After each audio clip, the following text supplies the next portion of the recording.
You've been in the music industry for so long. Your music just stays progressing and inspiring and motivating young girls like myself and many others that I know. How do you do it? How do you stay in this entertainment industry and stay relevant and keep doing what you're doing and still being so good at it? The being good at it it takes practice. It doesn't just happen. You have to. I always say talent alone is never enough. Your talent is only a seed, and you have to water it and work on it to hone it so that it can become something greater. So there's definitely hard work involved, but I think I have a very clear purpose about what I do, why I do it, and so that keeps me going. That keeps me producing stuff. If you check all my material, the tone of it, the thinking behind it is the same. It's very positive, very affirmative, and that is because I grew up in apartheid South Africa. I know what it's like to have a lot of negativity being poured into your young sponge-like mind, and then you grow up and you create really a messed up life for yourself, and you don't understand why. And it's because of these ideas that are fed into us when we are young. And so now that I am free, I'm choosing now what to feel, what kind of message I want to send out. I refuse to let my mind be cluttered by things that disempower me. And I've seen just that change alone has made every come true. Has made my journey so delicious. And I'm so empowered. I am just so filled with joy. So that's the thinking behind what I do. And I think because I show up and act and do something about it, I think that's where the success comes in. Because it can't come to you. Yeah. You have to keep moving towards it. Yeah. Like you think about it, speak about it, and you be about it. Very much. Like I said, I follow you on Twitter, Instagram. You're doing so many amazing things, and yet you're so silent about it. But it's just so loud. Forbes Women Magazine, Ghana Magazine, Africa. Oh wow!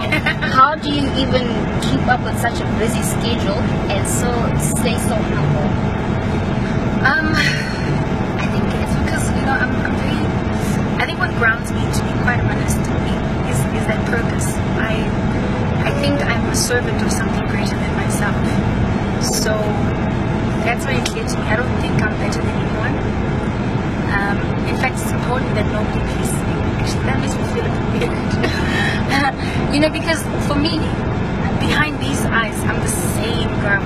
There's nothing that's changed. I look in the mirror and I still feel like the same person. And people take you and put you in such a pedestal, and it's just to remind people that I bleed like you do, I hurt like you do, I am moved and motivated by the same kind of things.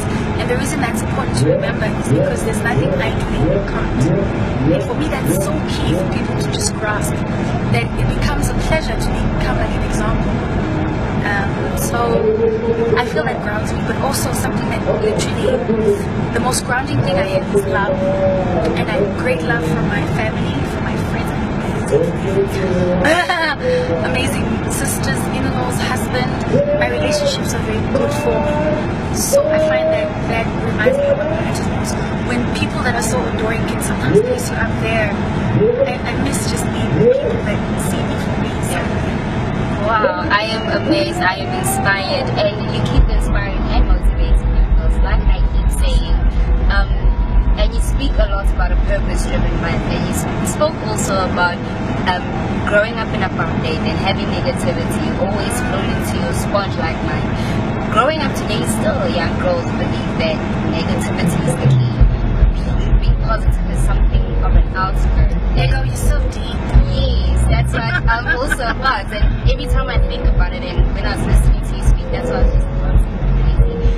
I feel so motivated and so inspired. What words of inspiration do you have for young ladies like myself who want to take it further and also inspire young girls as well? Awesome. I heard something this morning. This is the 1st of January. I literally woke up at 5 a.m. after I went to bed at 2 a.m. And sometimes I'll just wake up and I'll just have a clear message, if you will. Call it a hunch. All of us have this. Some of us hear a little easier because we train ourselves to hear. But the message that is very clear to me now is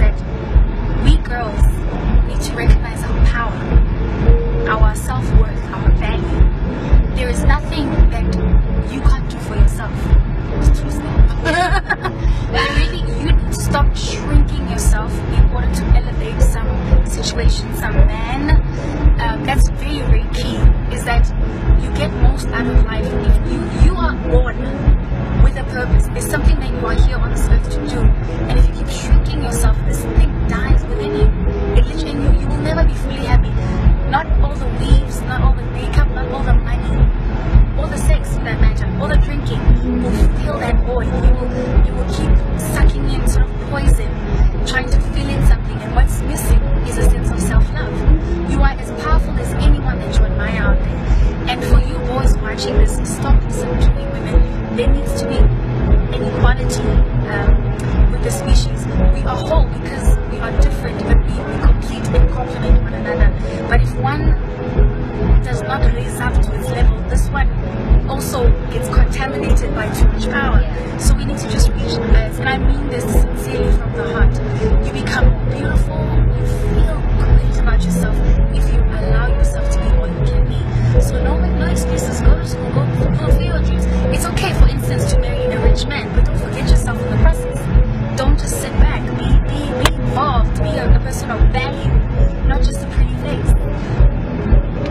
I'm gonna leave here so inspired, so motivated. Sublime Rebel Heart, Lira, so beautiful as ever. I am humbled, I am elated, I am honored to have had this interview with you. Thank you so much, and I wish you so many more blessings and prosperity in 2016 and the years coming forward. Thank you so much. Thank you very much. Happy New Year, everybody. Faster I will run, yeah. You can deny me, you can decide to turn your face away. No matter, 'cause